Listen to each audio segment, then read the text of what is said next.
இந்தியாவிலே first time mega global sports city தமிழ்நாட்டில் வரப்போகுது.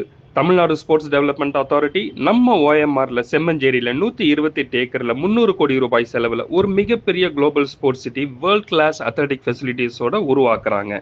இந்த ஸ்போர்ட்ஸ் சிட்டியில open air synthetic running track, basketball, வாலிபாலுக்கு இண்டோர் ஸ்டேடியம், ஃபுட்பால், ஹாக்கிக்கு outdoor stadium, Olympic size swimming pool, archery, shooting, skating, aquatics மற்றும் அனைத்து வகையான விளையாட்டுகளுக்கும் ஏற்ற மாதிரி இடத்தை ரெடி பண்றாங்க. இந்த ஓஎம்ஆர் பக்கத்துல இருக்கிற நெல்லிக்குப்பம் ரோட்ல நம்ம தணிகை எஸ்டேட்ஸ் நிறுவனம் ஒரு ஒரிஜினல் டிடிசிபி மற்றும் ரெரா அப்ரூவ்ட் லேஅவுட் போட்டிருக்காங்க. இது ஒரு மெகா டவுன்ஷிப் 75 ஏக்கர்ஸ்ல இந்த ப்ராஜெக்டை ரெடி பண்றாங்க. ஆல்ரெடி ஃபேஸ் 1 ஃபேஸ் 2ல பிளாட் புக்கிங்ஸ் வந்து வேகமா போயிட்டு இருக்கு. பஸ் ஸ்டாண்ட்ல இருந்து நடந்து வர தூரத்துல தாங்க இந்த சைட் இருக்கு. இந்த சைட்ல வந்து பாத்தீங்கன்னா இது ஒரு கேட்டட் கம்யூனிட்டி. உங்களுக்கு சைட்டை சுத்தி compound wall, black top roads, EB connection, children's play area, park போன்ற அனைத்து வகையான அம்யூனிட்டிஸும் இந்த லே அவுட்ல இருக்கு. ஃப்ரீ சைட் விசிட்டுக்கு உடனே கால் பண்ணுங்க.